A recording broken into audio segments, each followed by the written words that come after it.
Hello and welcome to Undead Gaming News, your one-stop shop for all things gaming. I'm your host Zombie, and first up this week we have Dead Island 2, as they've released a brand new extended gameplay trailer, where they've showed off some of the locations in LA, including Beverly Hills, and in the trailer they used Danny, who is apparently well suited to an agile style of combat, but each of the 6 characters do have different stats and starting abilities of course, but with the skill system you can personalise their fighting style to best suit your preferred playstyle. For the combat in this game they used locational damage technique so that you can pinpoint different parts of your enemies to take full advantage of their weaknesses. There is of course plenty of weapons to use as well, not only a variety of melee weapons but also a selection of guns, just don't be wasteful with the ammo. There's also plenty of mods that you can apply to your weapons as per usual. Some of the ones that were mentioned were flaming katanas, electrified daggers and exploding hammers. They also mentioned a new addition referred to as curveballs, and they can either be lethal or simply tactical. The one that was showcased was meat bait, which lures zombies to rigged meat before exploding and killing the ones that it attracted. There's also plenty of elemental damage that you can cause with stuff in the environment, from car batteries to gas canisters and acid spills, and of course you can chain them together to combine their status effects as well. At some point in the game you can also tap into your corrupted DNA and use mutations and abilities that mimic the power of the undead, and that's been referred to as Fury mode.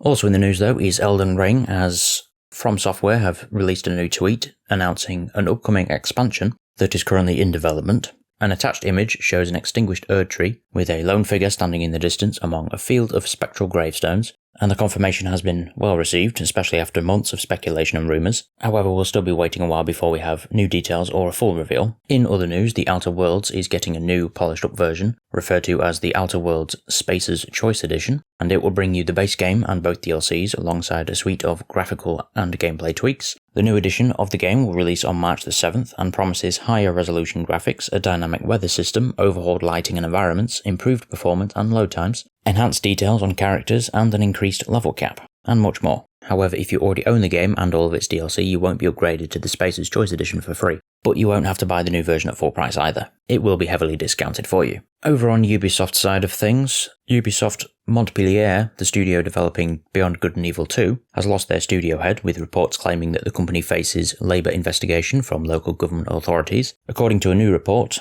Ubisoft Montpellier staff were told via email that their managing director had left Ubisoft. No reason for the departure was provided, with the email citing legal confidentiality. Additionally, 3 anonymous sources familiar with the development of Beyond Good and Evil 2 have said that France's inspection are carrying out a labour investigation of the studio following a visit in December. The investigation is due to issues surrounding burned-out developers and high levels of sick leave. The same sources claimed that dozens of developers went on extended leave in 2022, including many project leads, and a spokesperson for Ubisoft claimed in an email, "The health and wellness of our teams is an ongoing priority. Given the length and development cycle of Beyond Good and Evil 2, the Montpellier development team is undergoing well-being assessments through a third party for preventative measures and to evaluate where additional support may be needed." Beyond Good and Evil 2 has faced a troubled development cycle of course, and remains unreleased, despite Ubisoft teasing the game since 2008. The game was officially announced in 2017, yet last year it was also claimed that it's yet to leave the pre-production stage, and the game has reportedly slipped in and out of development since 2008.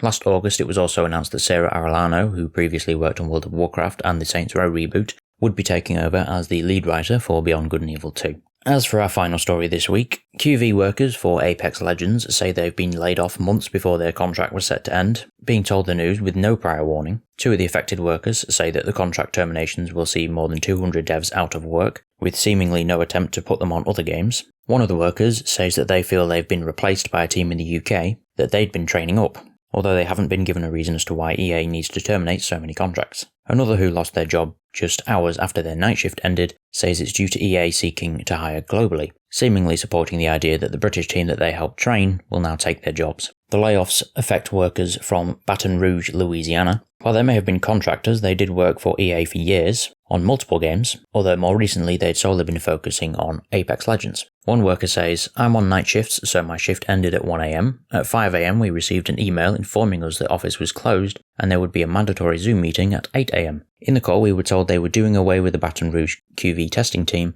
to move forward with a more diverse global testing team to better reflect their end user." The same worker says that they will receive 60 days of severance pay despite their contract ending in August of this year. This is in compliance with employment law in Louisiana though, but it does leave the team with little time to pick up new work, especially after they've been expecting to remain in their current positions for most of the year. According to the staff, the news didn't come from their own management, it instead came from EA directly, with one worker saying that their manager was caught off guard by the news of the layoffs too. But that's all we have time for this week. If you have any thoughts on anything discussed this week, please leave in the comment section below as always, and I'll see you next week. Goodbye.